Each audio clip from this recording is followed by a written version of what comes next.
Assalamualaikum warahmatullahi wabarakatuh. Perkenalkan, nama saya Anissa Nahari, NIM 1703667. Saya akan mempresentasikan modifikasi silika SiO2 dari silika alam menggunakan dimetilamina atau DMA dan aplikasinya sebagai absorban anion nitrat. Presentasi ini adalah sebagai mata kuliah seminar literatur dengan dosen pengampu Desi Kurniawati, SPD MSI, dan Melinda Mulia, MSI. Yang pertama, latar belakang. Silika adalah suatu oksida anorganik yang banyak pemanfaatannya baik untuk pembuatan berbagai jenis material berbasis silika seperti keramik, zeolit sintesis, dan komposit organik-anorganik maupun secara langsung seperti dalam pemurnian minyak sayur, produksi farmasi, deterjen, pasta diam, dan dalam kolom kromatografi dan bahan pengisi polimer. Silika murni dapat berbentuk kuarsa dan kristabolit. Silika dapat digunakan sebagai absorben karena silika bersifat inert dan hidrofilik.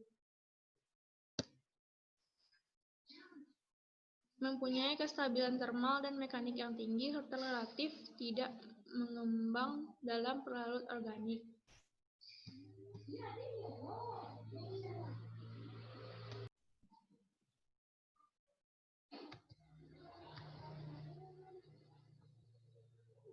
Modifikasi dengan penambahan markaptopropyl trimetoksisilan atau MPTS untuk mendapatkan gugus markapto. Modifikasi dengan aminopropyl trimetoksisilan atau APTS untuk mendapatkan gugus amino.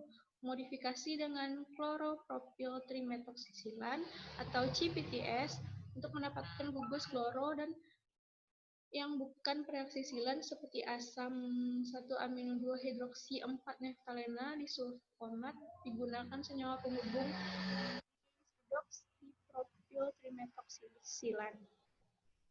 Dalam modifikasi dapat dianalisis melalui karakterisasi menggunakan FTIR, SEM untuk pengamatan morfologi material, spektrofotometer untuk analisa penyerapan silika. Selanjutnya, rumusan masalah. Rumusan masalah dalam penelitian ini yang pertama, bagaimana memodifikasi silika dengan dimetilamina. Yang kedua, bagaimana melakukan pengujian absorpsi ion nitrat menggunakan silika yang telah dimodifikasi. Yang ketiga, bagaimana pengaruh pH dan waktu kontak pada absorpsi ion nitrat. Selanjutnya, batasan masalah. Batasan masalah penelitian ini yang pertama, modifikasi silika dengan dimetilamina. Yang kedua, pengujian absorpsi ion nitrat pada silika setelah dimodifikasi dengan dimetilamin. Yang ketiga, pengaruh variasi pH, yaitu pH 1, 3, 5, 7, 9, dan 11, dan waktu kontak 30, 60, 90, dan 120 menit pada absorpsi ion nitrat. Tujuan penelitian ini yang pertama memperoleh silika alam termodifikasi dimetilamin, yang kedua penyerapan ion nitrat secara optimum menggunakan silika alam hasil modifikasi. Manfaat penelitian ini yang pertama memberikan informasi teknik modifikasi silika alam menggunakan dimetilamin, yang kedua menginformasikan penyerapan optimum ion nitrat menggunakan silika. Selanjutnya bab 2, landasan teori. Yang pertama silika, yang kedua aktivasi, yang ketiga modifikasi silika, yang keempat absorpsi, yang kelima isoterm absorpsi dengan nitrat, dan yang ketujuh instrumentasi. Silika sintesis dengan struktur kristabolit dapat diperoleh dengan pemanasan di atas suhu 1470 derajat Celcius.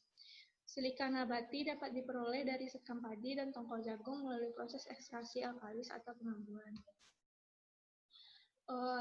Dapat dilihat reaksi asam dari silika, yaitu SiO2 ditambah 4Hf menghasilkan SiF tambah 2H2O. Sedangkan reaksi basanya SiO2 ditambah 2NaOH menghasilkan Na2SiO3 tambah H2O. Yang di sampingnya merupakan struktur tetrahedral silika. Aktivasi. Aktivasi adalah proses menghilangkan pengotor-pengotor yang menyumbat polisilika sehingga luas permukaannya semakin besar. Beberapa senyawa pengotor yang terdapat pada silika adalah Al2O3, CaO, Fe2O3, TiO2, MgO, dan Ka2O. Ada dua cara aktivasi. Yang pertama aktivasi secara fisika, yang kedua aktivasi secara kimia. Aktivasi secara kimia terbagi dua, yaitu aktivasi dengan asam, yang kedua aktivasi dengan basa. Modifikasi silika. Modifikasi dengan penambahan suatu senyawa pada permukaan silika. Penambahan senyawa ini menyebabkan terjadinya perubahan gugus yang pada sisi aktif silika, di mana gugus SiOH berubah menjadi SiOM, di mana M adalah spesies sederhana maupun kompleks selain H. Ada dua teknik modifikasi silika. Yang pertama, teknik impregnasi meliputi interaksi fisik antara gugus pemodifikasi dengan permukaan padatan. Modifikator masuk melalui padatan melalui interaksi adesif atau elektrostatik. Yang kedua yaitu pembentukan ikatan kovalen. Ikatan kovalen terbentuk melalui silanisasi di mana molekul-molekul organik membentuk kelat dengan ion. Adsorpsi. Sorpsi merupakan proses terserapnya ion oleh suatu media penyerap. Sorpsi terbagi dua, yaitu sorpsi dan absorpsi. Adsorpsi dan absorpsi. Disebut adsorpsi jika ion bertahan di permukaan partikel penyerap, sedangkan absorpsi jika proses pengikatannya sampai ke dalam partikel penyerap. Faktor yang mempengaruhi proses absorpsi, yang pertama luas permukaan, jenis absorben, yang ketiga jenis absorbat, yang keempat ukuran partikel, yang kelima konsentrasi, yang keenam temperatur, yang ketujuh tekanan gas. Isoterm adsorpsi. Isoterm adsorpsi merupakan hubungan kesetimbangan antara konsentrasi absorban yang terabsorpsi pada permukaan padatan dengan konsentrasi absorban yang tetap berada dalam larutan. Macam-macam isoterm absorpsi. Yang pertama isoterm Langmuir, yang kedua isoterm BET atau Brauner, Emmet, dan Teller, yang ketiga isoterm Freundlich. Selanjutnya nitrat. Nitrat atau NO3- merupakan hasil dari proses oksidasi atau nitrifikasi adanya penambahan atom oksigen ke nitrogen. Dengan reaksi NH4+, menghasilkan NH3, menghasilkan NO2-, menghasilkan NO3-. Teknologi yang cocok untuk penyisihan nitrat yaitu reverse osmosis, pertukaran ion atau ion exchange, sistem bioreaktor, membran pertukaran ion, reduksi katalis, elektrolisis, proses karbon aktif, land disposal, distilasi, denitrifikasi kimia, remediasi, fitoremediasi, pengolahan mikrobiologi, dan pengolahan anaerobik. Instrumentasi. Instrumentasi yang biasa dipakai dalam modifikasi silika yang pertama Fourier Transform Infrared atau FTIR, X-ray fluorescensi atau XRF, Scanning Electron Microscopy atau SEM, Scanning Electron Microscopy atau SEM. Selanjutnya, bertiga metodologi penelitian. Yang pertama, pembuatan larutan KNO3. Larutan standar anion konsentrasi 1000 ppm dibuat dengan cara melarutkan KNO3 sebanyak 1 gram dengan sedikit aqueous. Lalu dimasukkan ke dalam labu ukur 1000 ml. Selanjutnya ditambahkan aqueous sampai tanda batas. Lalu diaduk hingga homogen dan diletakkan dalam botol penelitian. Selanjutnya, sintesis natrium silika. Dengan prosedurnya, yang pertama 1 gram NaOH ditimbang, dilarutkan dalam 10 ml aqueous, dimasukkan ke dalam gelas kimia, lalu ditambahkan 0,6 gram silika, Lalu larutan tersebut distirap dengan pemanasan hingga terjadi reaksi antara NaOH dan silika. Akhirnya silika larut dalam larutan. Pembuatan silika GPPMS. Yang pertama, menimbang 25 gram silika teraktivasi, tambahkan 25 mili GPMS serta 87,5 mili toluen. Lalu campuran distirap pada suhu 90 derajat Celcius selama 24 jam. Lalu campuran tersebut dicuci dengan 12,5 mili metanol. Lalu kita akan melakukan karakterisasi dengan SM dan FTIR setelahnya. Modifikasi dengan DMA. Yang pertama, menimbang silika yang telah ditambah GPPMS sebanyak 10 gram, ditambahkan 50 mili DMA etanol 1:1. Lalu campuran dipanaskan sambil distirap pada suhu 70 derajat Celcius selama 24 jam. Lalu dibilas dengan 50 metanol. Selanjutnya akan dilakukan karakteristik silika modifikasi dengan SEM dan FTIR.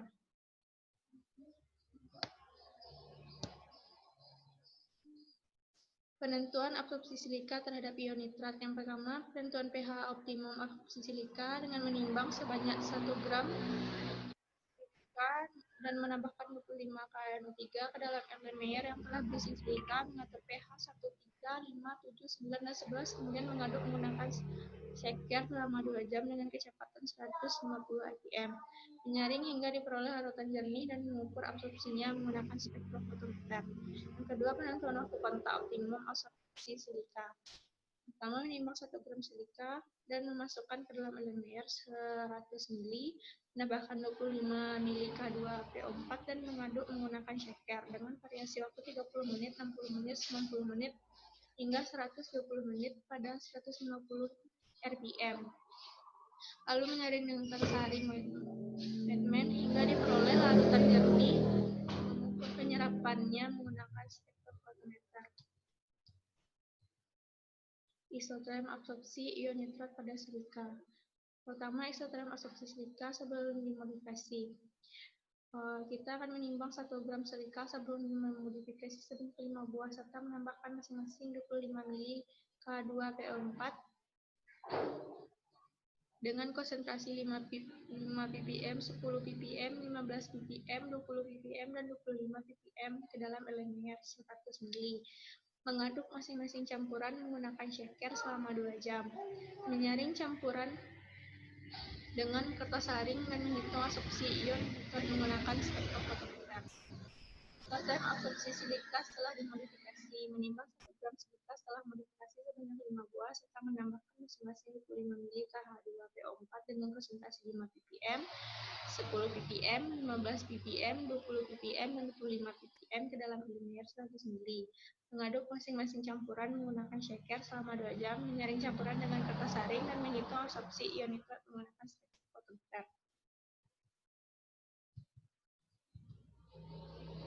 Yang selanjutnya, bab 4, penutup. Pertama, pembahasan.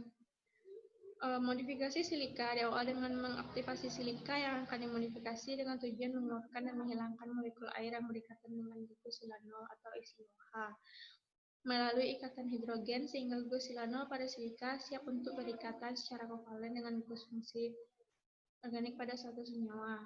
Karakterisasi pada FTIR menunjukkan adanya OH stretch pada bilangan gelombang 3207,63 cm dan 3479,2 cm yang karakteristik dan glukosilano pada silika, sedangkan pada bilangan gelombang 1107,14 cm per 1 karakteristik dengan glukosilanoxan pada silika. Dua gugus inilah yang memungkinkan silika untuk dimodifikasi dan punya kemampuan absorpsi terhadap ion logam berat. Gambar tersebut adalah spektra FTIR silika aktif. Silika yang telah diaktifasi direaksikan dengan senyawa penghubung 3-fluoropropil trimetoksilan untuk memasukkan gugus klor dalam silika dimobilisasi dengan 2 merkaptomidazol 11 Senyawa penghubung akan bereaksi dengan ligan organik sehingga memungkinkan silika dimodifikasi secara kimia.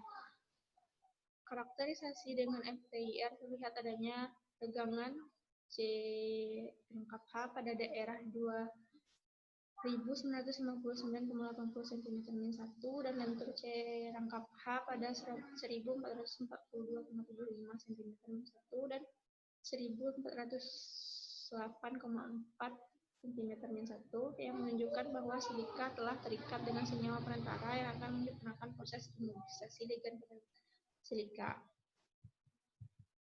Nitrat yang memiliki ion stabil dengan kelembapan tinggi sehingga jika menggunakan pengolahan air yang konvensional dalam pengisian nitrat sulit untuk dilakukan. Teknologi yang cocok untuk pengisian nitrat yaitu reverse osmosis, pertukaran ion atau ion exchange, sistem bioreaktor membran, pertukaran ion, reduksi katalis, elektrolisis, proses karbon aktif, land disposal, distilasi, denitrifikasi kimia, remediasi, fitoremediasi, pengolahan mikrobiologi, dan pengolahan anaerobik. Oleh sebab itu, silika yang berikatan dengan GTMS sangat berperan dalam penyerapan anion nitrat. Berdasarkan grafik, semakin tinggi pH atau semakin basah suatu larutan, ion logam yang terserap semakin banyak dan mencapai puncaknya pada pH 9. Pada pH optimum atau pH 9, kapasitas absorpsi silika adalah 0,2731 mg ion. Kesimpulan, silika dapat dimodifikasi dengan dimetalamina atau DMA melalui proses imobilisasi dengan menggunakan reaksi silan.